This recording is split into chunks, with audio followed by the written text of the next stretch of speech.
देख लेते वेक्टर में, थोड़ा सा एक चीज बची थी वो मैं कवर कर देता हूँ, ठीक है। तो अब हमने जो ट्रायंगल लॉ पढ़ा था तो उसमें हमने क्या पढ़ा था कि अगर दो वेक्टर्स को अगर जोड़ते हो तो पहले वेक्टर को क्या मान के चलो फर्स्ट साइड ऑफ ट्रायंगल, और सेकंड वेक्टर को क्या मान के चलो second side of triangle, then आपका जो रिजल्टेंट होगा वो क्या होगा आपका क्लोजिंग साइड ऑफ ट्रायंगल होगा। क्या होगा आपका क्लोजिंग साइड ऑफ ट्रायंगल होगा। और जिन दो वेक्टर्स को आप ऐड कर रहे हो उनको क्या करना पड़ेगा, सेम ऑर्डर में जोड़ना पड़ेगा। ये हमने पढ़ा था, ठीक है। जैसे भी मान के चलिए आपका ये पहला वेक्टर है, ठीक है, ये वाला आपका दूसरा वेक्टर है, ये आपकी ए वेक्टर है, ये आपका डी वेक्टर है। तो आपका ये क्या होता था, आपका ये क्या होता था आपका आर वेक्टर होता था। ये क्या होता था आपका आर वेक्टर होता था। देखो अगर सेम ऑर्डर में देखो तो आपको पता है ये टेल ये वाला हेड, ये टेल ये वाला हेड, ये टेल और ये वाला हेड, बराबर है। तो ये दो वेक्टर क्या होते थे आपके सेम ऑर्डर में होते थे, और ये क्या होता था आपका अपोजिट ऑर्डर में होता था, क्योंकि आर का टेल ए के टेल के पास है और आर का हेड बी के हेड के पास है, ठीक है। तो हमने पढ़ा था कि आपका जो आर वेक्टर होता था वो क्या होता था आपका R vector is equal to A vector plus D vector. इसमें तो कोई दिक्कत नहीं है। अगर मैं मैग्नीट्यूड की बात करता हूं तो इस ए की मैग्नीट्यूड क्या है, ए है, बराबर है। इस बी की मैग्नीट्यूड क्या है, बी है। इस आर की मैग्नीट्यूड क्या है, आर है, राइट। यहाँ पे अगर मैं मान के चलो इस आर वेक्टर को अगर 180 डिग्री से रोटेट करता हूं, कितना रोटेट करता हूं मैं 180 डिग्री से रोटेट कर देता हूं, तो आपको क्या मिलेगा, आर वेक्टर का निगेटिव वेक्टर मिलेगा। आर वेक्टर का क्या मिलेगा, तो 180 डिग्री से रोटेट करूंगा तो ये चीज ऐसी हो जाएगी। देख लो, समझने की कोशिश करो, बराबर है ऐसे। और ये क्या हो जाएगा आपका ऐसे। देख लो मैंने आर वेक्टर को 180 डिग्री से रोटेट कर दिया, तो आपका ये वाला जो हेड था इसका फाइनल पॉइंट वो आ गया आपके इस तरफ, और ये टेल आपका उस तरफ चला गया, ठीक है। तो ये बन गया आपकी, ये क्या बन गया फिर आपका नेगेटिव आर वेक्टर। ये क्या बन गया आपका नेगेटिव आर वेक्टर, ठीक है। इसी को मैं सी वेक्टर लिख सकता हूँ, इसी को क्या लिख सकता हूँ मैं सी वेक्टर। तो ये आपका as it is A vector है, ये आपका। और हमने एक और चीज पढ़ी थी कि अगर कोई तीन वेक्टर ट्रायंगल लॉ फॉलो कर रहे हैं, ट्रायंगल लॉ क्या कर रहे हैं फॉलो कर रहे हैं, वो तीनों के तीनों वेक्टर्स क्या होते हैं आपके कोप्लेनर वेक्टर्स होते हैं। वो तीनों क्या होंगे आपके सेम प्लेन में लाई करेंगे। क्या करेंगे आपके सेम प्लेन में लाई करेंगे, ठीक है। तो आपका अगर देखोगे तो यहाँ पे ए वेक्टर बी वेक्टर और आर वेक्टर आपके कोप्लेनर वेक्टर्स है। यहाँ पे भी आपका ए वेक्टर बी वेक्टर और नेगेटिव आर वेक्टर क्या होगा आपका सेम प्लेन, क्योंकि मैंने सिर्फ इसको क्या किया प्लेन से एक प्लेन से दूसरे प्लेन में लेके क्या सिर्फ उसका मैं ओरिएंटेशन चेंज किया। पहले आपका ये ऊपर की तरफ था, अब ये कहाँ पे आपका नीचे की तरफ है।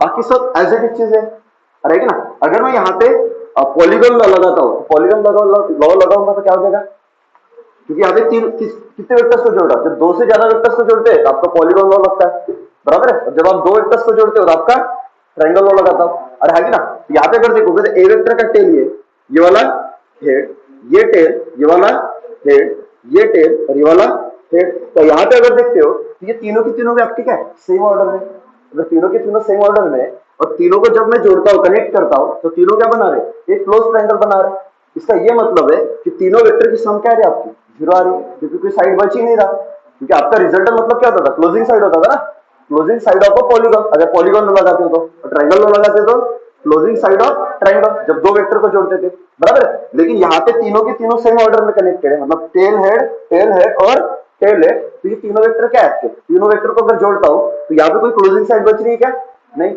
इसका ये मतलब है कि आपका ए वेक्टर प्लस बी वेक्टर और नेगेटिव आर वेक्टर प्लस करके मैं नेगेटिव आर वेक्टर भी लिख सकता हूं। इस इक्वल क्या हो रहा है आपका जीरो हो रहा है। और इसी को आप लिख सकते हो A vector plus D vector plus C vector is equal to zero.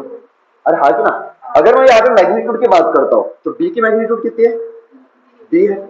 ए की मैग्नीट्यूड बोल लीजिए ए है, इसमें भी कोई दिक्कत नहीं है, ठीक है। इस आर वेक्टर की नेगेटिव आर वेक्टर की मैग्नीट्यूड, यहाँ पे मैं आर वेक्टर देखता हूँ जिसका ये टेल है और ये वाला क्या आपका हेड है। तो किसी भी वेक्टर को हम रिप्रेजेंट किससे करते थे, हम डायरेक्टेड लाइन सेगमेंट से। किससे रिप्रेजेंट करते थे, डायरेक्टेड लाइन सेगमेंट। अगर ये आपका क्या होता था इनिशियल पॉइंट और ये क्या होता था आपका फाइनल पॉइंट। ये जो एरो हेड होता था क्या देता था मेरे को वेक्टर की डायरेक्शन। तो इनिशियल पॉइंट और फाइनल पॉइंट के बीच में जो लेंथ होगी दैट वो क्या होती थी आपकी आर वेक्टर की मैग्नीट्यूड होती थी। तो आर वेक्टर की मैग्नीट्यूड इतनी है। यहाँ पे अगर मैं देखता हूँ तो यहाँ पे भी आर वेक्टर की मैग्नीट्यूड कितनी है, बट एक्चुअली में इसको मैंने सिर्फ रोटेट किया है ना 180 डिग्री से, पर इसका मैग्नीट्यूड चेंज किया है क्या, नहीं। मतलब ये लेंथ और ये लेंथ अगर सेम है, अरे है ना, तो दोनों का मैग्नीट्यूड क्या होना चाहिए सेम। इसका भी मैग्नीट्यूड कितना आएगा इसका मैग्नीट्यूड क्या आएगा आर आएगा, बराबर। तो यहाँ पे देखो ट्रायंगल लॉ में तीन वेक्टर देखो, ए वेक्टर, बी वेक्टर और आर वेक्टर, तीनों का मैग्नीट्यूड सेम है। और जब वो आर को आप 180 डिग्री से रोटेट करते हो तो इन तीनों वेक्टर का एडिशन क्या आ जाता है, जीरो आ जाता है। अरे है कि ना, तब भी इसका मैग्नीट्यूड क्या है, इसका ए, इसका बी और इसका क्या है आर, मैग्नीट्यूड पे तो कुछ फर्क पड़ा ही नहीं ना। अरे है कि ना, तो यहाँ पे एक कंडीशन सेटिस्फाई हो रही है, अगर कोई ट्रायंगल लॉ फॉलो करता है, अगर कोई ट्रायंगल लॉ फॉलो करता है, बराबर है, तो पहले तो जैसे अभी ट्रायंगल लॉ फॉलो करने वाले वेक्टर्स कौन से थे, एक ए, एक बी और एक क्या आपका आर। तो पहले तो ये तीनों के तीनों क्या होते हैं आपके ए, बी एंड आर वेक्टर, ये आपके क्या है कोप्लेनर वेक्टर, ये आपके क्या है कोप्लेनर वेक्टर से पहली चीज, बराबर है। दूसरी चीज क्या होती है कि जैसे यहाँ पे ए का मैग्नीट्यूड कितना है ए है, बी का मैग्नीट्यूड कितना है बी है और आर वेक्टर का मैग्नीट्यूड कितना है आर है। सिमिलरली यहाँ पे ए का मैग्नीट्यूड ए, बी का मैग्नीट्यूड बी और इस आर वेक्टर को उल्टा कर दो, दूसरा मैग्नीट्यूड कितना है आर। तो ये यहाँ पे और यहाँ पे मैग्नीट्यूड आपका क्या है सेम ही। तो मैं बोल सकता हूँ कि A vector plus B vector plus R vector, इन तीनों का अगर आपको मैग्नीट्यूड दिया हुआ है तो आप उनको ऐसे अरेंज कर सकते हो, बराबर है। अगर वो ट्रायंगल लॉ फॉलो कर रहे हैं तो ए, बी और आर वेक्टर है और ये ऑलरेडी क्या कर रहे हैं आपके ट्रायंगल लॉ फॉलो कर रहे हैं। अगर वो ट्रायंगल लॉ फॉलो कर रहे हैं तो आर वेक्टर को मैं उल्टा करके वहां पे एक क्लोज ट्रायंगल बना सकता हूं, जहां पे तीनों वेक्टर की एडिशन क्या जाएगी आपकी जीरो आ जाएगी। तीनों वेक्टर की एडिशन क्या जाएगी, मतलब मैं ये बोल सकता हूं कि ये साला इक्विलिब्रियम में भी है, इक्विलिब्रियम में भी है, मतलब तीनों वेक्टर को अगर जोड़ता हूं तो मेरे को रिजल्टेंट क्या मिलेगा जीरो, रिजल्टेंट क्या मिलेगा जीरो। तब जाके हम क्या मानेंगे कि वो सिस्टम आपका क्या है इक्विलिब्रियम में, बराबर है। और मान सकता हूं ना रिजल्टेंट आपका क्या है जीरो आ रहा है, रिजल्टेंट क्या आ रहा है आपका जीरो आ रहा है, ठीक है। अगर ये दो कंडीशन सेटिस्फाई हो रही है, बराबर है, तो ट्रायंगल लॉ के लिए हमने एक कंडीशन पढ़ी थी, याद है क्या आपको, एक कंडीशन हमने पढ़ी थी ट्रायंगल लॉ के लिए कि आपका जो आर होता है रिजल्टेंट, आपका जो रिजल्टेंट होता है, अगर आपका एंगल 0 से लेकर 180 हो, एंगल आपका कहां पे हो 0 से लेकर 180 हो, तो उसका रिजल्टेंट क्या होता था आपका आर होता था। अरे होता था ना। और ये जो आर होता था resultant for any angle theta, for any angle theta in between 0 to 180, इसकी जो वैल्यू होती थी ये ग्रेटर देन और इक्वल टू क्या होती थी आपकी R minimum and less than और इक्वल टू क्या होती थी आर मैक्सिमम। दो वेक्टर का रिजल्टेंट मैक्सिमम कब होता था, जब दो वेक्टर्स को आप ऐड करते थे, तो ऐड करने के बाद जो नई वेक्टर मिलती थी उस वेक्टर का जो मैग्नीट्यूड है वो मैक्सिमम कब होता था, जब दो वेक्टर क्या होते थे पैरेलल होते थे। तो हम क्या करते थे दोनों वेक्टर को, अगर दो वेक्टर एक दूसरे को पैरेलल है तो दोनों को हम क्या करते थे डायरेक्टली मैग्नीट्यूड के साथ जोड़ देते थे, बराबर है। तो आर मैक्सिमम क्या होगा, अगर आपका ए वेक्टर है ये बी वेक्टर है तो इसका मैक्सिमम क्या होगा आपका ए प्लस बी। अरे होगा कि नहीं होगा, या आपका R as it is less than equal to क्या हो जाएगा R minimum A minus B और बी माइनस सी। हम क्या करते थे बड़ा माइनस छोटा करते थे। अगर आपके दो वेक्टर्स एक दूसरे को एंटी पैरेलल है तो उनके बीच में एंगल क्या होती थी 180 होती थी और उनका जो रिजल्टेंट आता था वो क्या होता था आपका बड़ा वाला वेक्टर का मैग्नीट्यूड माइनस छोटे वाले वेक्टर का मैग्नीट्यूड। अरे आगे ना, तो ये कंडीशन फॉलो होती थी वहां पे, यहां तक क्लियर है सबको, बराबर। मैं बोल सकता हूं अगर तीन वेक्टर है, अगर आपको क्वेश्चन में दिया हुआ है तीन वेक्टर, जैसे आपको दिया है कि तीन वेक्टर्स है, बराबर है, ए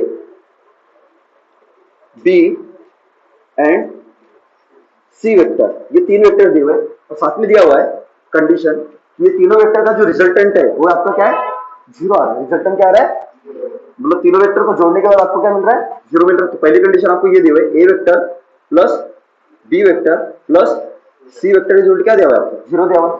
दूसरी कंडीशन क्या दी हुई है कि ये जो तीनों वेक्टर ये आपके क्या है कोप्लेनर वेक्टर्स है, तीनों वेक्टर्स आपके क्या है।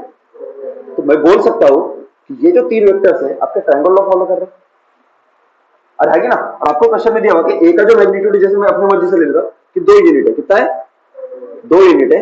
बी का मैग्नीट्यूड कितना है, मान के चलो 1 यूनिट है, बी का मैग्नीट्यूड कितना है 1 यूनिट और सी का मैग्नीट्यूड कितना है 5 यूनिट, सी का मैग्नीट्यूड कितना है 5 यूनिट। ये तीन वेक्टर हो गए आपके। अरे हाँ कि ना, और आपको पूछा कि बताओ कि ये कंडीशन यहाँ पे सेटिस्फाई हो रही है।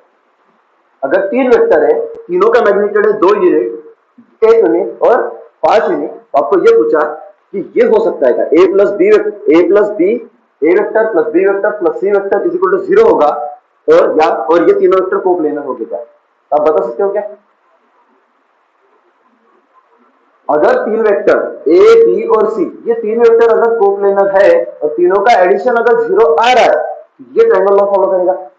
ये कंफर्म है, देख लो वहां पे इसका मैग्नीट्यूड मान के, इसका मैग्नीट्यूड, इसका यहाँ पे तीनों का मैग्नीट्यूड और यहाँ पे तीनों का मैग्नीट्यूड क्या है, सेम ही आ रहा है ना। तो यहाँ पे आपका ट्रायंगल लॉ लग रहा है और यहाँ पे क्या लग रहा है आपका, पॉलीगॉन, क्लोज पॉलीगॉन बन रहा है। यहाँ पे तीनों का सम क्या आ रहा है आपका, 0 आ रहा है और यहाँ पे क्या लग रहा है आपका, ट्रायंगल लॉ लग रहा है। यहाँ पे तीनों की मैग्नीट्यूड, यहाँ पे तीनों की मैग्नीट्यूड क्या होगी, सेम ही होगी। तो मैं बोल सकता हूँ ना, अगर तीनों वेक्टर का एडिशन अगर 0 आ रहा है, वो ट्रायंगल लॉ फॉलो करेगा और साथ में तीनों वेक्टर की सम क्या होगी, 0 होगी। ये बोल सकता हूँ ना मैं, क्योंकि ये तो सेम ही चीज है ना। अगर आर को उल्टा कर दो तो ये ट्रायंगल लॉ फॉलो करता है, आर को 180 से रोटेट कर दो उल्टा तो ये क्या करता है, क्लोज पॉलीगॉन बनाता है। मतलब एक तो तीनों का सम 0 भी हो सकता है, अरे ना, और साथ में वो ट्रायंगल लॉ भी फॉलो कर सकते हैं, अरे ना। पर उसके लिए कंडीशन सेटिस्फाई करनी चाहिए ना, तभी तो होगा ना। अगर ये कंडीशन सेटिस्फाई होगी तभी तो होगा ना, अदरवाइज होगा क्या। तो अगर मैं करके देखता हूं तो यहाँ पे आपको तीनों वेक्टर का क्या दिया, मैग्नीट्यूड दिया रहेगा क्वेश्चन में, तो आप क्या कर लो, मैग्नीट्यूड लिख लो। तो पहले क्या क्या दिया है, 2, दूसरे का 1, तीसरे का 5। अब ये तीन वेक्टर्स है।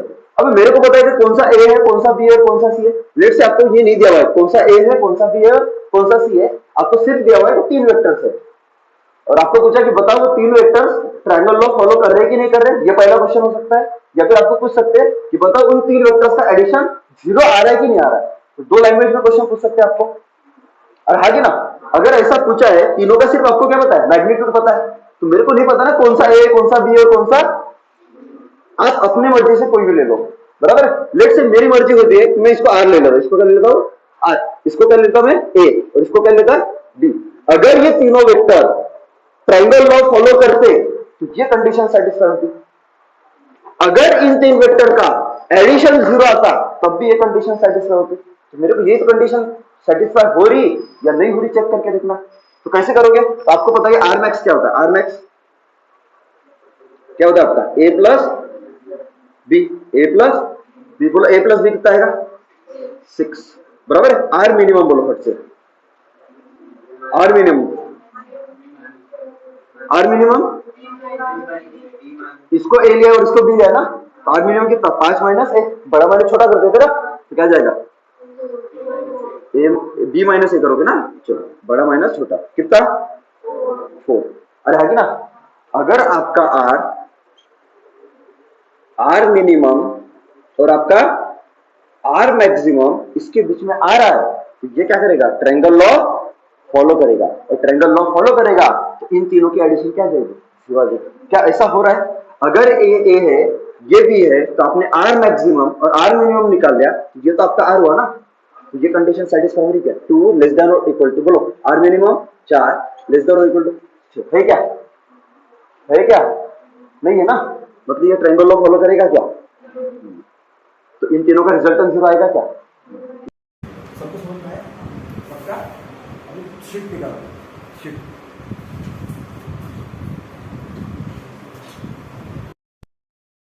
दिए हुए, ठीक है।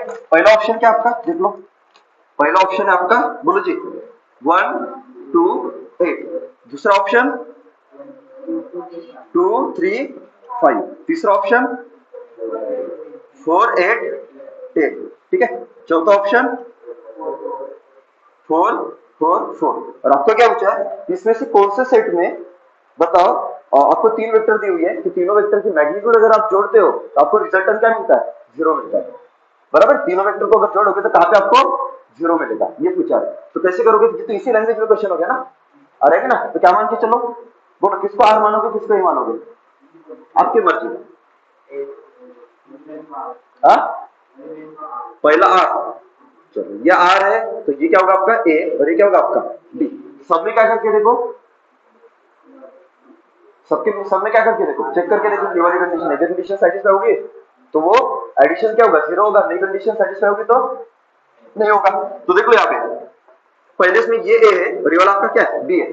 बोलो आर मैक्सिमम 2 + 8 10, आर मैक्सिमम कितना हुआ 10, 8 - 2 6, आर मिनिमम 6, तो 6 और आर कितना आपका 1 है, तो आर मिनिमम आपका आया 6, आर मैक्सिमम आया आपका 8। क्या 6 और 8 के बीच में ये 1 आ रहा है, तो ये तो नहीं है, यहाँ पे तो नहीं होगा। दूसरा 2 3 5, 3 + 5 8, 5 - 3 2, तो आपका मैक्सिमम कितना 8 और मिनिमम कितना, तो 2 से लेके 8 के बीच में आ रहा है क्या, आ रहा है, ये सेटिस्फाई हो गया, तो ये ट्रायंगल लॉ फॉलो करेगा, मतलब रिजल्ट क्या हो जाएगा आपका 0 होगा। ये वाला देख लो 4 8 10, 8 + 18 8 + 10 18, 10 - 8 2, 2 से लेके 18 के बीच में 4 आ रहा है, मतलब ये भी सही है।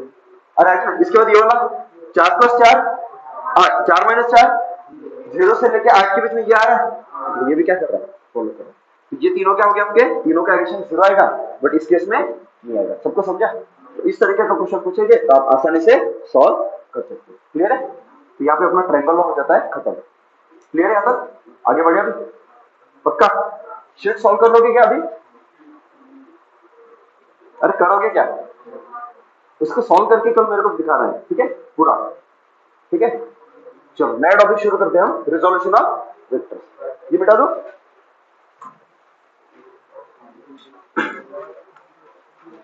हर चीज का थ्योरी होना इंपॉर्टेंट है, अगर थ्योरी होता है तो आप क्वेश्चन कर पाओगे, नहीं तो नहीं कर पाओगे। अगर ये चीज बताई नहीं मैंने तो आप क्वेश्चन कर पाओगे क्या इसका, नहीं कर पाओगे।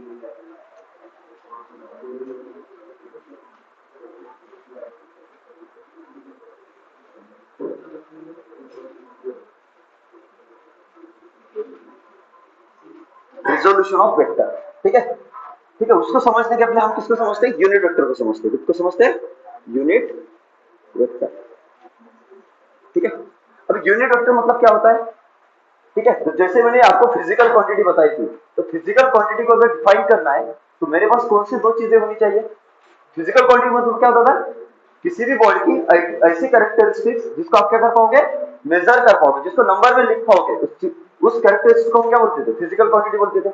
और किसी भी फिजिकल क्वांटिटी को अगर मेरे को डिफाइन करना है तो मेरे को कौन सी चीजों की जरूरत होती थी, एक तो होता था मैग्नीट्यूड और एक क्या होता था आपका यूनिट, एक क्या होता था यूनिट। जैसे मास है तो अगर 2 kg अगर लिखता हूं तो इसका मतलब 2 आपका क्या हुआ, ये जो न्यूमेरिकल वैल्यू है ना वो क्या होता था आपका मैग्नीट्यूड, और जो केजी है वो क्या होता था उसका यूनिट होता था। अरे हाँ कि ना, बराबर। जैसे वॉल्यूम लिखता था 3 लीटर, तो 3 क्या हुआ आपका, 3 क्या हुआ मैग्नीट्यूड, और लीटर क्या हुआ इसका क्या हुआ यूनिट, ठीक है। तो किसी भी फिजिकल क्वांटिटी को अगर मेरे को कंप्लीटली डिफाइन करना है तो मेरे पास दो चीजों की जरूरत होती थी, एक तो क्या होता था आपका, एक तो नंबर, और एक क्या होता था उसका यूनिट, ये क्या होता था यूनिट, ये होता था आपका न्यूमेरिकल वैल्यू और ये होता था यूनिट। अगर इसको, अब ये तो जनरल फॉर्म हो गया, ये क्या हो गया आपका जनरल फॉर्म हुआ। तो अगर इसको लिखूंगा तो जैसे फिजिकल क्वांटिटी में ले लेता हूं मास, मास को मेजर कर सकते हैं ना, तो एम इज क्या हो जाएगा आपका 2 kg, और है कि ना। जैसे वॉल्यूम ले लो कितना 3 लीटर, तो ये दो क्या हुआ,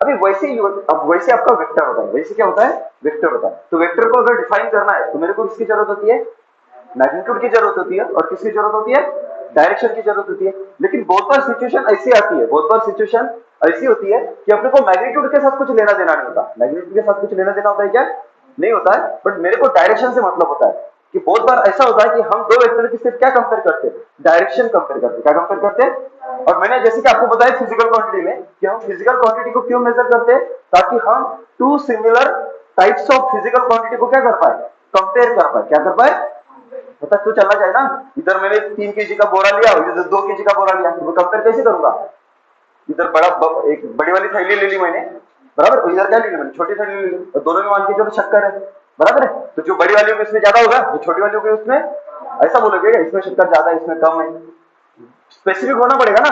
तो स्पेसिफिक होने के लिए क्या करोगे, बड़ी वाली बोरी है उसको भी मेजर करोगे, और जो छोटी वाली थैली है उसको भी, तो आपको पता चलेगा कि ये वाली कितनी है 3 kg की, बड़ी वाली कितनी है 2 kg की। आप तब बोलोगे इसका मास 3 kg और इसका मास कितना है, तो आपने कंपेयर किया ना कि वो 1 kg से क्या है ज्यादा है, या फिर ये वाली 1 kg से कम है। तो वैसे आपको वेक्टर को क्या करना पड़ता है, कंपेयर करना पड़ता है, वेक्टर को क्या करना पड़ता है, कंपेयर करना पड़ता है। और बहुत बार हम जो कंपैरिजन करते हैं वो किसका करते हैं, हम डायरेक्शन का करते हैं, किसका करते हैं हम, डायरेक्शन का।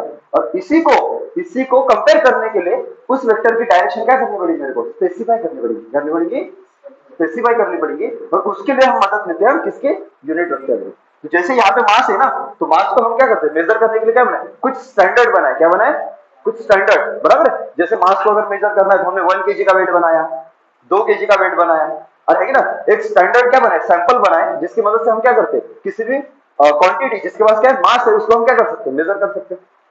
अरे है कि ना, या फिर अगर फोर्स को मेजर करना है तो हमने क्या बनाना है, वो स्प्रिंग बैलेंस बना दिया, या फिर वो वेगिंग मशीन बना दिया, बराबर है, वहां पे खड़े रहो तो आपको फट से आपका मास मिल जाता है। अरे है कि ना, तो ये सब चीजें मेजर करने के लिए हम क्या बनाए, कुछ स्टैंडर्ड बनाए। तो वैसे किसी वेक्टर को अगर मेरे को मेजर करना है तो वहां पे भी मेरे को क्या करना पड़ेगा, कुछ स्टैंडर्ड यूनिट वेक्टर्स बनाने पड़ेंगे। अरे है कि ना, समझे कि नहीं समझे, नहीं तो चीजें कॉम्प्लिकेट हो जाएगी ना। अरे है कि ना, हर बार मास क्या, मास मेजर करने के बाद जैसे ऐसा है कि ये अगर मास मेजर करेगा तो इसके पास अपना स्टैंडर्ड है, इसने अपने पत्थर लिया, उसको ये करके कुछ बना दिया, बराबर है, उसको मेजर करना है तो उसने कुछ लोहे का बना दिया, बराबर है, उधर किसी को मेजर करना उसने एल्यूमिनियम का बना दिया, ऐसा होता है क्या। तो हम क्या करते हैं, पूरे वर्ल्ड में एक ही स्टैंडर्ड यूज करते हैं ना, और आगे ना, ताकि कोई भी अगर मास को मेजर करे तो उसके लिए 1 kg की जो क्वांटिटी होगी वो क्या होनी चाहिए, फिक्स होनी चाहिए। तो वैसे ही मेरे को किसी वेक्टर को अगर मेरे को दिखाना है, रिप्रेजेंट करना है, उसकी डायरेक्शन को बताना है, तो मेरे लिए क्या होना चाहिए, एक ही स्टैंडर्ड होना चाहिए, और होना चाहिए ना, और मानते हो कि ठीक है। तो अभी एक तो चीज है कि आपका यूनिट वेक्टर क्या होता है, यूनिट वेक्टर क्या, यूनिट वेक्टर का काम क्या है, ये आपका रिप्रेजेंट ओरिएंटेशन,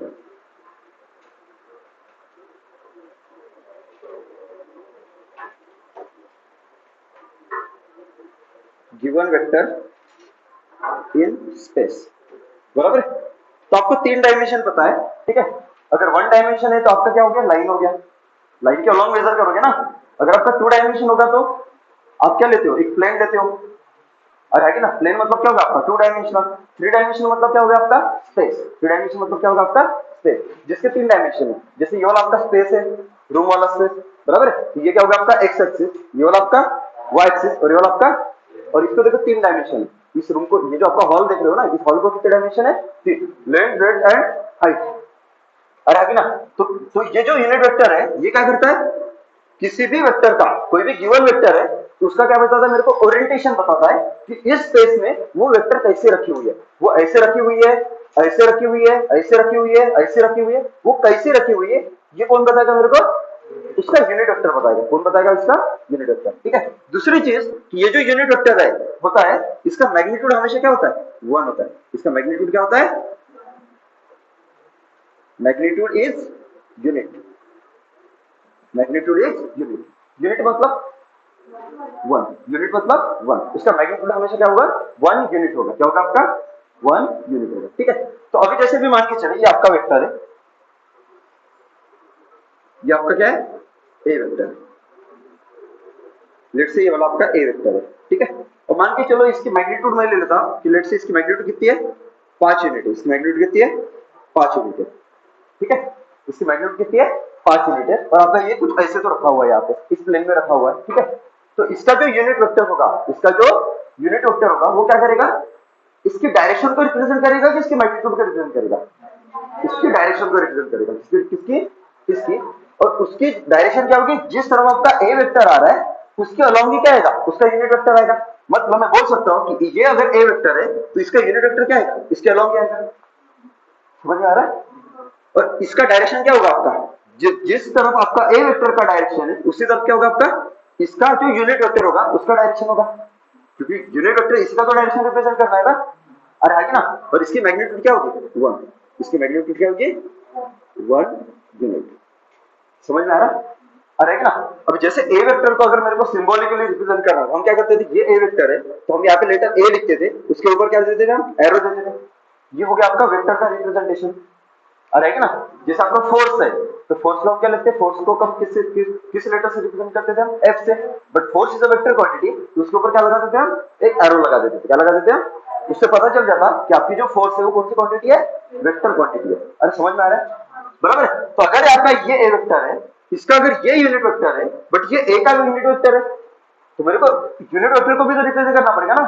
तो आपको पता चला कि ये जो यूनिट वेक्टर है वो किसकी डायरेक्शन बता रहा है, ए वेक्टर की डायरेक्शन बता रहा है, तो इसलिए मैं यहाँ पे क्या लिखूंगा, ए लिखूंगा, क्योंकि वो ए का यूनिट वेक्टर है, बट वो यूनिट वेक्टर है इसलिए मैं उसके ऊपर एरो तो नहीं लगा सकता ना, तो मेरे को क्या लगाना पड़ेगा, इधर एक कैप लगाना पड़ेगा, क्या लगाना पड़ेगा, कैप। ये हो जाएगा आपका symbolic representation of unit vector, क्या हो जाएगा आपका symbolic representation of unit vector. अब एक चीज आपको बताए, अगर मैं वेक्टर्स को, अगर आपके वेक्टर्स एक दूसरे को पैरेलल हो गए, जैसे अगर मैं आपको पूछा कि आपका ये वाला है, ये आपका एक वेक्टर है, ए वेक्टर, ठीक है, पी वेक्टर ले लो, इसको क्या ले लो, पी वेक्टर, इसकी मैग्नीट्यूड मान के 2 यूनिट है, इसकी मैग्नीट्यूड कितनी है, 2 यूनिट है। ये आपका क्या है, एक और मैग्नीट्यूड है, एक और वेक्टर आपका क्यू वेक्टर, इसकी मैग्नीट्यूड कितनी है, 3 यूनिट है, बराबर। मैंने बोला बताओ P vector plus Q vector कितना होगा। जब आप पी वेक्टर और क्यू वेक्टर को जोड़ोगे तो जो नई वेक्टर मिलेगी उसका रिजल्टेंट कितना होगा। तो आप क्या बोलते थे, डायरेक्ट 5 बता देते, क्योंकि ये 2 वेक्टर एक दूसरे को पैरेलल है, है ना, तो इनकी जो मैग्नीट्यूड होती थी वो क्या होती थी आपके, डायरेक्टली ऐड होती थी। 2 + 3 = 5, 2 + 3 = 5।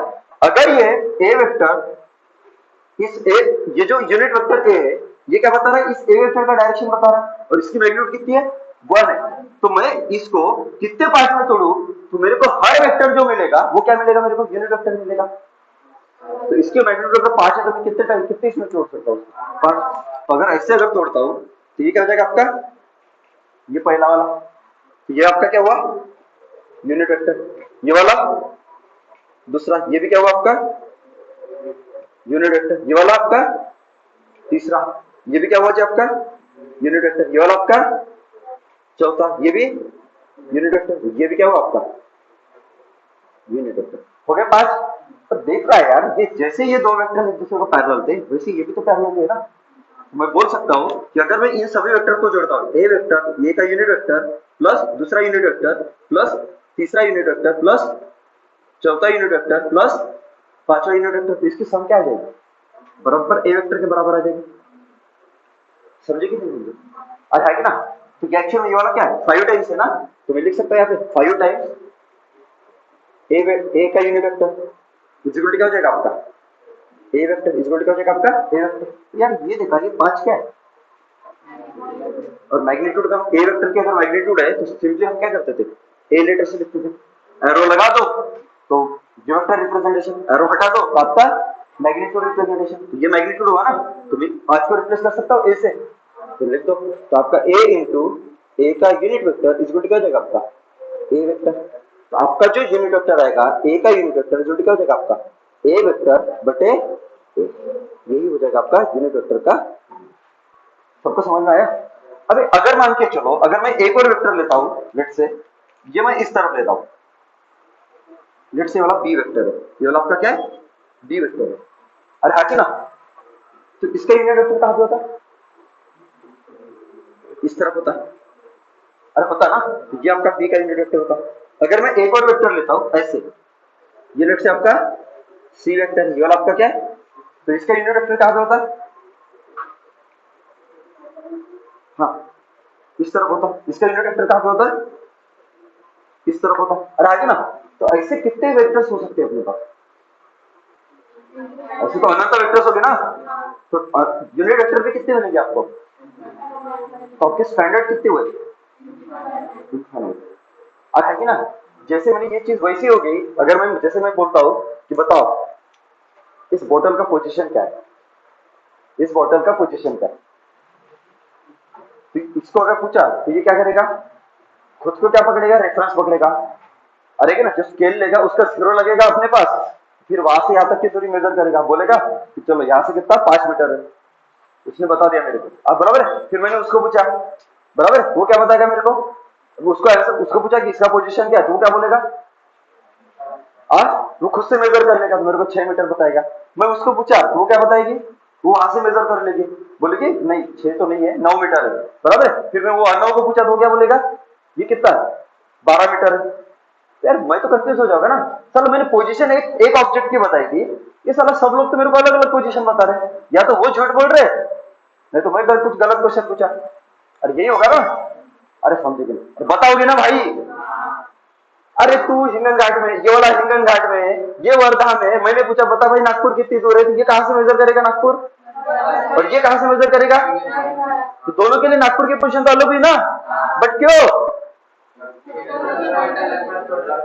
क्योंकि उन्होंने जो रेफरेंस डिसाइड किया है वो क्या आपका अलग है, रेफरेंस जो डिसाइड किया वो आपका क्या है अलग है। तो सब किसके ऊपर डिपेंड कर रहा है, रेफरेंस के ऊपर डिपेंड करता है ना, तो यहाँ पे भी तो रेफरेंस पे डिपेंड कर रहा है ना। तो जब मैं ए वेक्टर को ए वेक्टर की डायरेक्शन बता रहा हूं तो रेफरेंस में किसको ले रहा हूं? ए का यूनिट वेक्टर।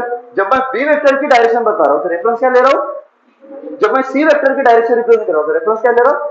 साला इसमें तो दिक्कत ये है कि अनंत वेक्टर्स हो गए तो अनंत यूनिट वेक्टर मिलेंगे, तो अनंत रेफरेंस हुए ना। तो मेरे को एक चीज बताओ भाई, इसको अगर मेरे को क्या करना है, इसकी पोजीशन अगर मेरे को फिक्स करनी है तो मैं क्या करूंगा? क्या करूंगा? रेफरेंस पॉइंट फिक्स करूंगा। और रेफरेंस पॉइंट मतलब भी क्या होता है आपका? ओरिजिन। तो हम क्या किसको लेके आते हैं? रेक्टेंगुलर कोऑर्डिनेट सिस्टम को लेके आते हैं। किसको लेके आते हैं? Rectangular coordinate system. तो एक आपका ऑब्जर्वर होता है, क्या होता है आपका? पोजीशन किसकी पूछी है? इसकी ना। ये क्या बन गया आपका? ऑब्जेक्ट। ये क्या बन गया आपका? ऑब्जेक्ट। और तो मेरे को अगर रेफरेंस डिसाइड करना है तो एक ऑब्जर्वर भी तो चाहिए ना। तो हम ऑब्जर्वर को कहां पे प्लेस कर देते हैं? ओरिजिन पे। कहां पे प्लेस करते हैं? उसके सामने वाली साइड होती है एक्स एक्सिस, राइट वाली साइड होती है वाई एक्सिस, और उसके जो सर के ऊपर होती है वो होती है जेड एक्सिस। जैसे अभी मान के चले मैंने इस चेयर को रेफरेंस डिसाइड कर दिया, और है कि ना, इसको क्या कर दिया मैंने? रेफरेंस डिसाइड करेगा। तो ये इसको अगर रेफरेंस डिसाइड किया है इस पोजीशन को, बराबर है, तो ये तो ओरिजिन हो गया ना, क्योंकि आपका ऑब्जर्वर हमेशा कहां पे होता है? ओरिजिन पे होता है। कहां पे होता है? ये बन गई आपकी जेड एक्सिस, बराबर। ये बन गई आपकी एक्स एक्सिस, ये बन गई आपकी।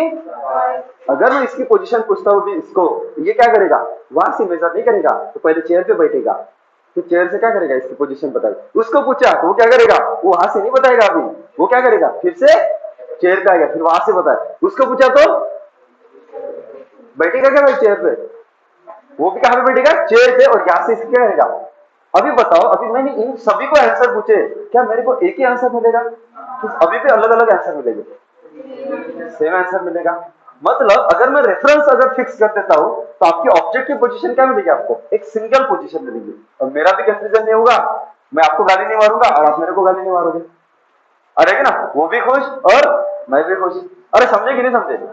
अरे है ना। तो वैसे हम किसी भी वेक्टर का अगर ओरिएंटेशन दिखाना है, किसी भी वेक्टर का अगर डायरेक्शन आपको फिक्स करना है, बराबर है, तो आपको क्या करना पड़ेगा? रेफरेंस फिक्स करना पड़ेगा। क्या करना पड़ेगा? और उसके लिए हम किसकी मदद लेते हैं? यूनिट वेक्टर्स की, स्टैंडर्ड यूनिट वेक्टर्स की मदद लेते हैं। किसकी मदद लेते हैं हम? और इसीलिए हमने 3 यूनिट वेक्टर डिफाइन किए। कितने यूनिट वेक्टर डिफाइन किए? तो हमने रेक्टेंगुलर कोऑर्डिनेट सिस्टम लिया, एक्स एक्सिस में हमने मान लिया कि अगर किसी वेक्टर की डायरेक्शन एक्स एक्सिस है तो उस तरफ कौन सा यूनिट वेक्टर होगा आपका? आई कैप होगा। कौन सा वेक्टर होगा? आई कैप।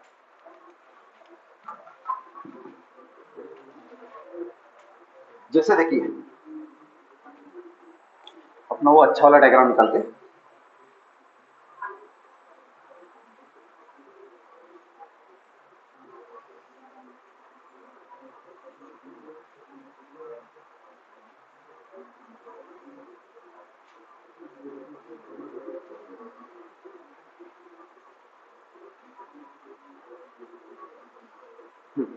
ये आपका टेबल है।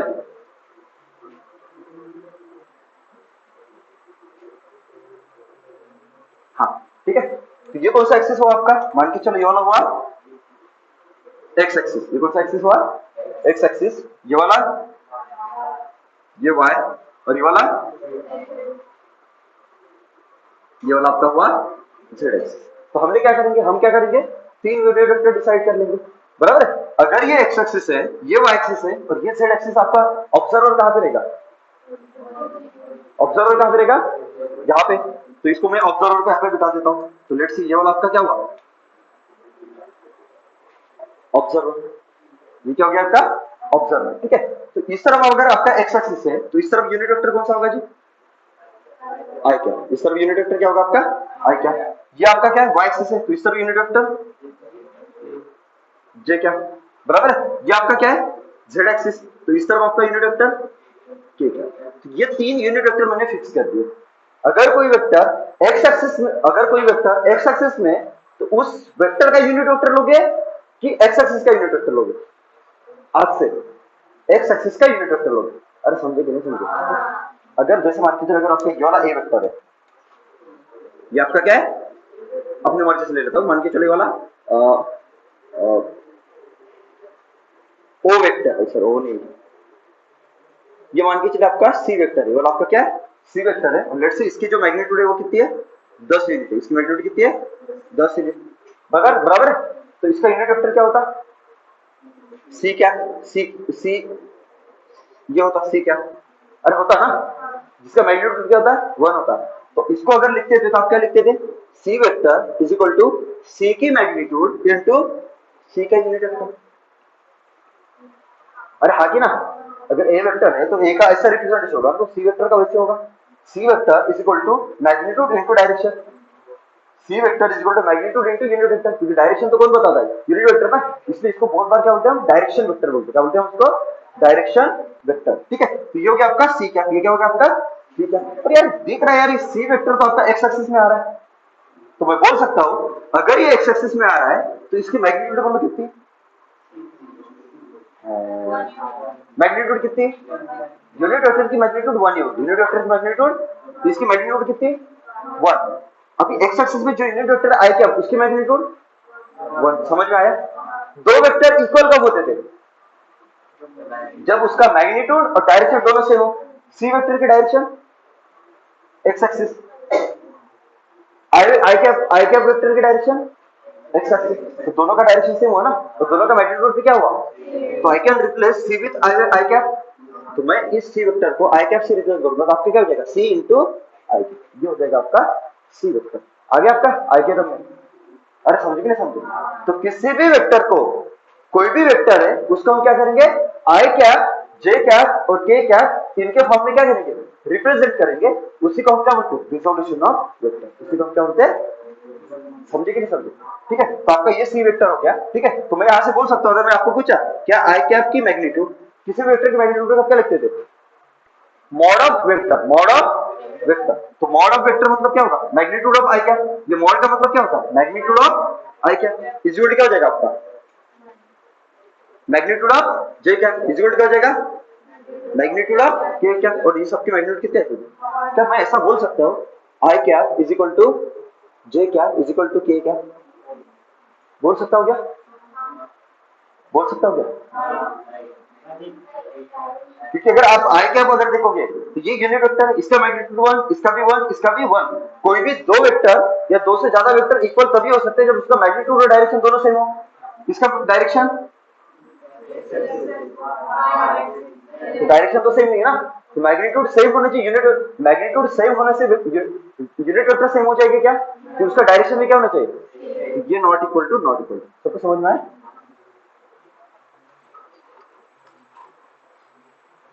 चलो इसके बाद क्या देखेंगे हम, रिजोल्यूशन ऑफ वेक्टर देखेंगे, क्या देखेंगे, अभी रिजोल्यूशन कितने कर सकते हो, हालांकि मैंने पहले भी एक्सप्लेन किया है फाउंडेशन में, एक बार और करेंगे। ठीक है, जैसे भी मान के चलिए अभी तक हमने क्या किया, दो वेक्टर को जोड़ा है, अभी तक हमने क्या किया, दो या दो से ज्यादा वेक्टर्स को जोड़ा है। अगर दो वेक्टर को जोड़ना है तो अपने पास दो फार्मूलास पता है, दो मेथड पता है, एक ट्रायंगल ऑफ वेक्टर एडिशन और एक parallelogram law of vector addition, बराबर है।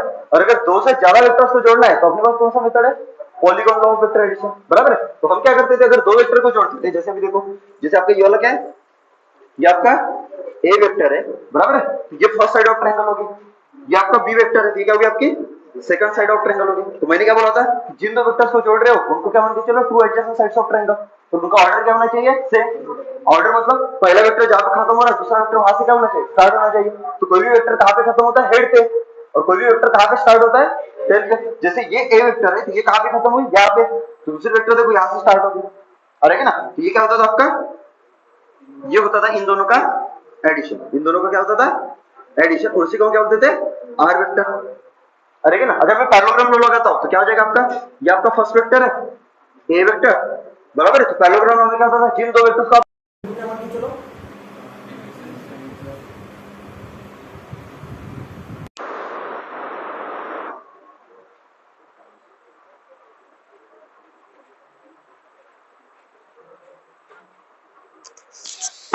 हाँ देखो बराबर, तो ये आपका क्या हो गया, फर्स्ट साइड ऑफ पैरेललोग्राम, ये क्या हो गया आपकी second side of parallelogram, sorry ये आपकी फर्स्ट साइड ऑफ पैरेललोग्राम हो गई, बराबर है। तो पैरेललोग्राम में क्या होता था, जिन दो वेक्टर्स को ऐड करते थे उनको क्या मान के चलते थे तुम, two adjacent sides of parallelogram, और दोनों का जो इनिशियल पॉइंट होता था वो क्या होता था आपका, कॉमन होता था, मतलब ये अगर फर्स्ट साइड है तो सेकंड साइड यही होनी चाहिए, तो ये होता था आपका बी वेक्टर, दोनों का इनिशियल पॉइंट क्या होता था सेम। देन इसका जो रिजल्टेंट आता था वो क्या होता था आपका डायगोनल ऑफ पैरेललोग्राम। तो वो डायगोनल जो पास होती थी वो कहां से होती थी, कॉमन इनिशियल पॉइंट से पास होती थी। ये क्या होता था आपका रिजल्टेंट, और उसका भी इनिशियल पॉइंट क्या आता था, यही पे आता था। तो ये हो गया आपका ए वेक्टर प्लस बी वेक्टर।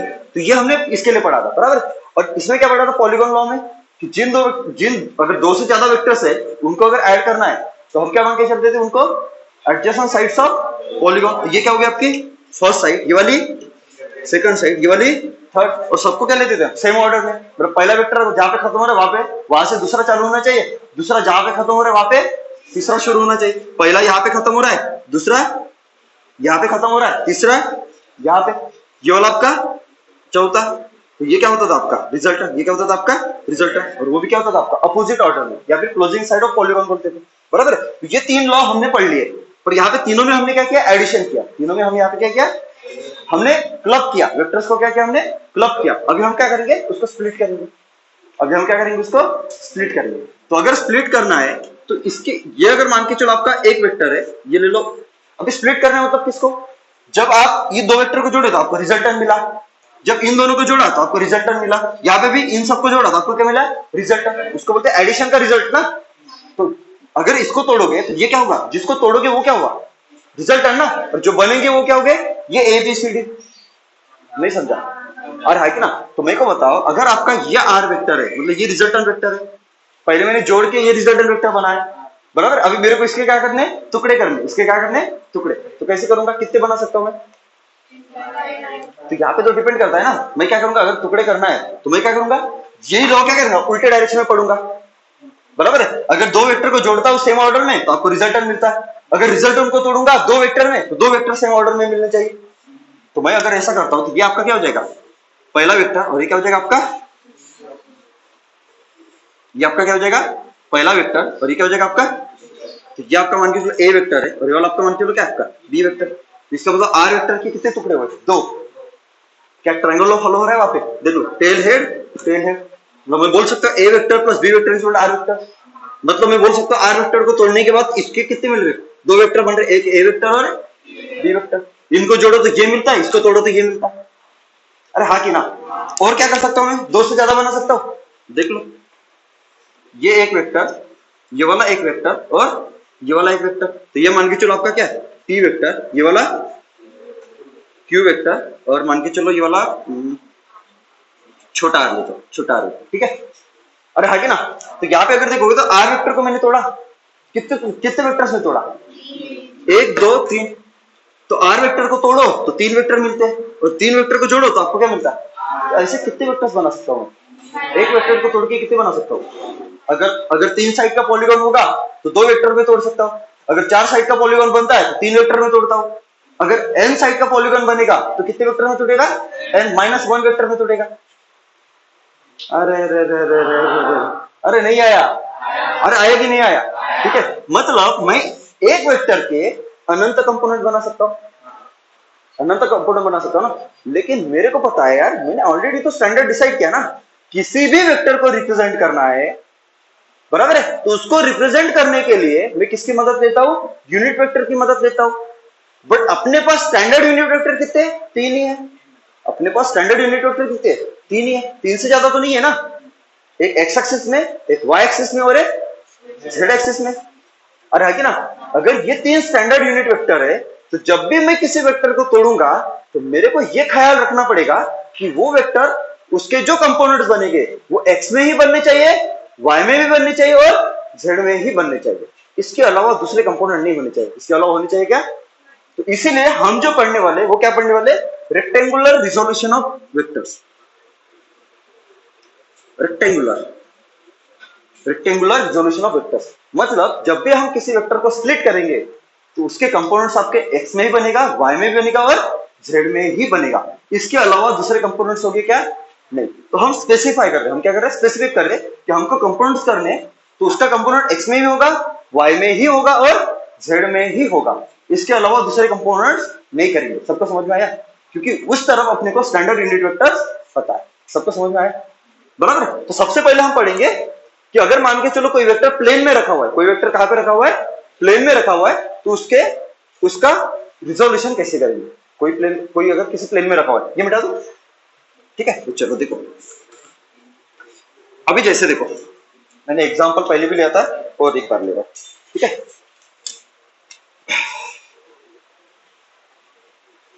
ये मान के चलो आपका एक आपका हिल टाइप का ये है, ग्राउंड लेवल से मान के चलो हिल टाइप का एक आपका क्या है, सरफेस है, ठीक है, ऐसा, ठीक है। ये आपका ग्राउंड लेवल है और यहाँ से क्या होगा, ये वाला ऐसे बढ़ रहा है लेवल, ठीक है। तो ऐसा कुछ तो भी आपका एक लेवल है, ठीक है। और लेट से आपकी ये एंगल कितने आपके थीटा, जरूरत पड़ेगी तो लेंगे, ठीक है। और मान के चलिए कि मैं एक ब्लॉक को क्या कर रहा हूँ, उठा के ऊपर लेके जा रहा हूँ, बराबर। लेट से आपकी ये वाली एक ब्लॉक थी, ये पहले यहाँ पे थी, पहले कहाँ पे थी,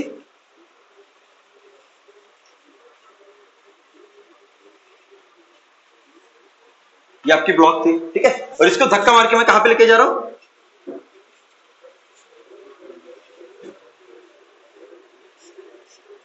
इसको धक्का मार के कहां पे लेके जा रहा हूं, मैं ऊपर लेके जा रहा हूं, ठीक है। और ऊपर कहां पे लेके गया, मैं यहां तक लेके गया, लेट से यहां तक मैं इसको लेके गया, ठीक है। तो ऑब्वियसली आपको पता ही है ये इसकी क्या होगी, इनिशियल पोजीशन, और ये इसकी क्या होगी, फाइनल पोजीशन। अगर मैंने आपको यहां पे पूछा कि बताओ इसका डिस्प्लेसमेंट कितना हुआ, तो आप बता सकते हो क्या। तो क्या आपको ऑलरेडी 9th क्लास में आपने डिस्प्लेसमेंट की डेफिनेशन पढ़ी है। डिस्प्लेसमेंट मतलब क्या होता था, shortest distance between initial and final position of an object. Object की इनिशियल पोजीशन और फाइनल पोजीशन, इसके बीच में जो शॉर्टेस्ट डिस्टेंस बनेगा that will be your displacement.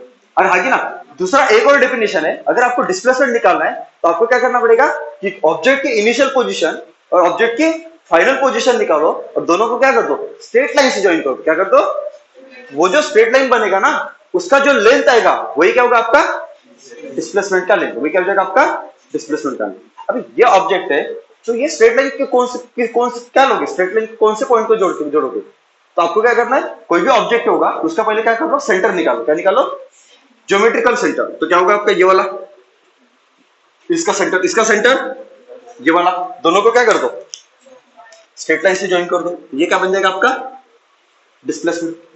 यही तो हो जाएगा ना, ये क्या हो जाएगा आपका डिस्प्लेसमेंट का लेंथ, ये क्या हो जाएगा आपका डिस्प्लेसमेंट का मैग्नीट्यूड, डिस्प्लेसमेंट का, क्योंकि ये आपका एक पॉइंट है और ये आपका एक पॉइंट है, ये क्या बन गया आपका लाइन सेगमेंट बन गया ना। और लाइन सेगमेंट को हम किससे रिप्रेजेंट करते हैं, मैग्नीट्यूड से। अरे आया कि नहीं आया, अभी आपको अगर इसके डायरेक्शन दिखानी तो मेरे को क्या लगाना पड़ेगा, एरो हेड लगाना पड़ेगा, तभी तो वो क्या बनेगा आपका डायरेक्टेड लाइन सेगमेंट। ये करने के लिए क्या करोगे, कहां पे लगाओगे, तो आपका ये इनिशियल पॉइंट है, मतलब ये क्या हुआ आपका टेल, और ये आपका फाइनल पॉइंट है, ये क्या होगा आपका हेड। जहां पे हेड आता है वहां पे आपका क्या आता है, एरो हेड। सबको समझ में आया। अरे हाँ कि ना, अगर मान के चलो ऑब्जर्वर बन के मैं यहां पे बैठता हूं, ऑब्जर्वर मतलब कौन, चिटा, ऑब्जर्वर मतलब कौन, चिटा। तो यहां पे अगर देखोगे डिस्प्लेसमेंट, तो ये डिस्प्लेसमेंट कौन से एक्सिस में हो रहा है, तो ऑब्वियसली ये एक ही प्लेन में चल रहा है ना। कौन से प्लेन में, एक्स एक्सिस वाई एक्सिस। तो एक्स वाई प्लेन में चल रहा है, कौन से प्लेन में चल रहा है, एक्स वाई प्लेन में। तो ये अगर एक्स वाई प्लेन में चल रहा है तो इसके तो दो ही कंपोनेंट होने चाहिए ना, एक एक्स में और एक वाई में। एक कहां पे होने चाहिए आपका, एक्स में, और एक क्या होना चाहिए आपका, क्या ये आपका रिजल्टेंट वेक्टर बनेगा। ये तो रिजल्टेंट वेक्टर है ना, जिसके कंपोनेंट करोगे वो रिजल्टेंट वेक्टर हुआ ना। अरे समझे कि नहीं समझे, ठीक है। तो ये आपका ऑब्जर्वर है, तो इसके लिए अगर देखोगे तो ये कौन सा एक्सिस है जी, ये आपका है एक्स एक्सिस, और इसके लिए कौन सा एक्सिस है, यह आपका वाई एक्सिस। आपको इस तरफ यूनिट वेक्टर पता है, आपको इस तरफ यूनिट वेक्टर पता है, बराबर। अब इसके कंपोनेंट कैसे करूंगा, तो कंपोनेंट कौन से करने हैं आपको, रेक्टेंगुलर कंपोनेंट्स करने। कौन से करने हैं, मतलब इसके कंपोनेंट कितने बन सकते हैं, कोई भी वेक्टर अगर प्लेन में रखा हुआ है किसी भी, अगर वो एक्स वाई प्लेन में रखा हुआ है तो उसके एक्स एक्सिस और वाई एक्सिस में कंपोनेंट बनेंगे। अगर वो वाई जेड प्लेन में रखा हुआ है तो उसके कंपोनेंट्स वाई एक्सिस और जेड एक्सिस में बनेंगे। अगर वो एक्स जेड प्लेन में रखा हुआ है तो उसके कंपोनेंट्स एक्स एक्सिस और जेड एक्सिस, एक्स एक्सिस और जेड एक्सिस में बनेंगे। और हाँ कि ना, ये कौन से प्लेन में आपका, तो इसके कंपोनेंट कहां पे बनने चाहिए, एक कंपोनेंट बनेगा आपका एक्स में, एक कंपोनेंट बनेगा आपका एक्स में। तो कैसे दिखाओगे जी, तो मैं दिखा देता हूं, यहां पे देख लो, एक ये वाला कंपोनेंट आया, अरे हाँ कि ना, ये वाला एक कंपोनेंट। पर आपको पता ही है कि अगर मैं दो वेक्टर को जोड़ता हूं तो वो सेम ऑर्डर में होते हैं, तो आपको रिजल्टेंट मिलता है। अगर मैं एक वेक्टर को तोड़ूंगा उसके दो कंपोनेंट बनेंगे तो वो क्या होने चाहिए, आपके सेम ऑर्डर में होने चाहिए। अरे हाँ क्या, तो ये आपका एक वेक्टर बनेगा और आपका ये वाला एक वेक्टर बनेगा। समझ में आ रहा है, तो ये तो मैंने मैग्नीट्यूड में दिखाया ना। तो अगर ये वेक्टर के ये और ये अगर दो कंपोनेंट्स है तो इन दोनों को जोड़ूंगा तो ये मिलेगा ना। तो ये दोनों क्या होनी चाहिए आपके, सेम ऑर्डर में होने चाहिए ना। मतलब अगर ये रिजल्टेंट का टेल यहाँ पे आ रहा है तो फर्स्ट वेक्टर का टेल कहाँ पे आना चाहिए, यहाँ पे। तभी तो ये अपोजिट ऑर्डर में होगा ना। रिजल्टेंट इन दो वेक्टर के साथ अपोजिट ऑर्डर में होता है और वो दो वेक्टर आपस में सेम ऑर्डर में होते हैं। तो रिजल्टेंट का अगर यहाँ पे हेड आ रहा है तो सेकंड वेक्टर का यहाँ पे क्या आना चाहिए, हेड आना चाहिए। मतलब सेकंड वेक्टर का आ गया यहाँ पे हेड और फर्स्ट वेक्टर का आएगा यहाँ पे टेल। तो ये क्या हो जाएगा आपका, टेल हेड आ गया सेम ऑर्डर में। मतलब इस डिस्प्लेसमेंट के दो कंपोनेंट हुए, एक बन गया आपका एक्स एक्सिस में और एक बन गया आपका वाई एक्सिस में। आ रहा है कि ना। बट ये भी तो वेक्टर है ना, क्योंकि इसके पास क्या है, मैग्नीट्यूड है ना। तो ये क्या हो जाएगा आपका, एरो लगाना पड़ेगा ना। आ रहा है कि ना। बोलो इसकी मैग्नीट्यूड। अभी आपको पता है किसी भी वेक्टर को अगर रिप्रेजेंट करना है, अगर ए वेक्टर है तो ए वेक्टर को हम कैसे रिप्रेजेंट करते हैं, ए की मैग्नीट्यूड इंटू उसका unit vector, magnitude into direction vector, magnitude into. ये बताओ ये डीएक्स वेक्टर का मैग्नीट्यूड कितना होगा। तो एरो हटा दो तो मैग्नीट्यूड मिलता है। और डायरेक्शन एक्स एक्सिस में, और पॉजिटिव एक्स में है तो प्लस आई क्या, नेगेटिव एक्स में है तो ये पॉजिटिव एक्स में है तो क्या जाएगा आपका आई क्या। सबको समझ में आया। ये हो गया इसका वेक्टर। सिमिलरली डीवाई बोलो तो इसकी लेंथ कितनी, इतनी ना, जो कितनी किसके बराबर है, डीवाई। डायरेक्शन बोलो जी, कौन सा एक्सिस, वाई एक्सिस ना। और इससे यूनिट वेक्टर क्या होता है आपका, ठीक आ गया। तो अगर मैं यहाँ पे ट्रायंगल लॉ लगाता हूं, अगर मैं यहाँ पे ट्रायंगल लॉ लगाता हूं, ये किसका काम करेगा, ए वेक्टर का। ये किसका काम करेगा, बी वेक्टर का। और ये किसका काम करेगा, आर वेक्टर का। तो आपको पता ही है A vector plus B vector is equal to क्या होता है आपका, आर वेक्टर का। अरे समझे कि नहीं समझे। बोलो ए वेक्टर मतलब कौन,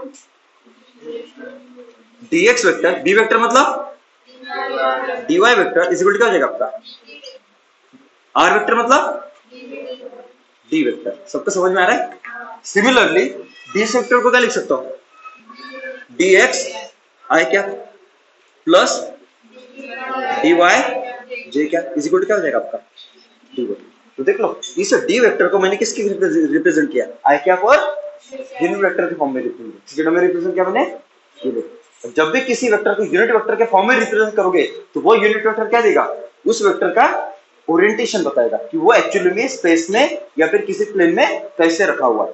सबको समझ में आ रहा है। और है कि ना। अभी मेरे को इसके मैग्नीट्यूड भी तो निकालनी पड़ेगी ना, कि ये जो dx है और ये जो dy है एक्चुअली में है कितना। तो आपको पता है ये एंगल थीटा है, तो ये एंगल क्या हो गया आपका, थीटा। तो आपका दिख रहा है ये राइट एंगल ट्रायंगल है। ये लेंथ कितनी, dy। ये अगर dy वेक्टर है, इसका लेंथ क्या हो गया, dy ना। ये आपका क्या है, dx वेक्टर, इसका लेंथ क्या हुआ, ये वाला आपका d। ये क्या कौन सा d वेक्टर है ना, तो ये लेंथ कितना हुआ d।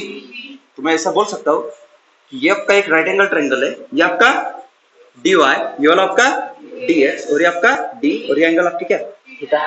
तो ऑब्वियसली कोई भी अगर राइट एंगल ट्रायंगल है, कोई भी आपका क्या है राइट एंगल ट्रायंगल है, एक आपको एंगल पता है, ये वाला आपको चीज पता है और आपको ये वाली चीज पता है, डिस्प्लेसमेंट पता है ना। तो अगर किसी राइट एंगल ट्रायंगल में एक साइड और एक एंगल पता है तो वहां पे क्या यूज कर लो, ट्रिग्नोमेट्रिक रेशियो यूज कर लो। क्या यूज कर लो, बिना सोचे समझे। ठीक है। तो क्या हो जाएगा आपका, यहां से ये dx कौन सा एडजेसेंट साइड है, तो ये क्या हो जाएगा आपका, sorry cos of theta is equal to क्या हो जाएगा, बोलो फटाक से, dx अपॉन d। इसको सॉल्व करोगे तो क्या हो जाएगा आपका, d cos of theta is equal to क्या हो जाएगा आपका, dx। ये पहला मिल गया, बराबर है। सिमिलरली बोलो sine of theta is equal to क्या हो जाएगा आपका, dy अपॉन d। तो इसको इधर लेकर तो क्या हो जाएगा आपका, d is equal to dy। सबको समझ में आया। तो आगे से इतना लंबा चौड़ा करोगे क्या, अभी बार बार ये साइन थीटा कॉस थीटा लिखते जाओगे क्या। तो समझ में आ रहा है। ये अगर आपका हाइपोटेन्यूस है, अगर आपको हाइपोटेन्यूस पता है और आपको एक एंगल दी हुई है, तो ये कौन सी साइड होगी, एडजेसेंट अपोजिट। तो ये थीटा के विद रिस्पेक्ट टू बता देना। तो थीटा को लगी हुई साइड एडजेसेंट, थीटा के सामने वाली साइड, तो जो एडजेसेंट साइड है बराबर वो क्या होगा आपका, हाइपोटेन्यूस इनटू कॉस थीटा। तो हाइपोटेन्यूस कितना है d और cos ऑफ थीटा, ये वाला हाइपोटेन्यूस इनटू साइड। डायरेक्ट इतना करने की जरूरत है क्या, नहीं। यहाँ पे अगर मैं इसको रिप्रेजेंट कर रहा हूं आगे, तो आपका ये क्या हो जाएगा जी, बोलो ये क्या हो जाएगा आपका, D vector is equal to क्या हो जाएगा आपका, बोलो dx कितना है, d cos ऑफ थीटा आई क्या प्लस क्या हो जाएगा आपका d sin थीटा j। यही हो गया आपका वेक्टर रिप्रेजेंटेशन। ये क्या हो गया आपका वेक्टर रिप्रेजेंटेशन। सबको समझ में आया बराबर। तो इसको उतार दो, कहीं पे दिक्कत है तो पूछो।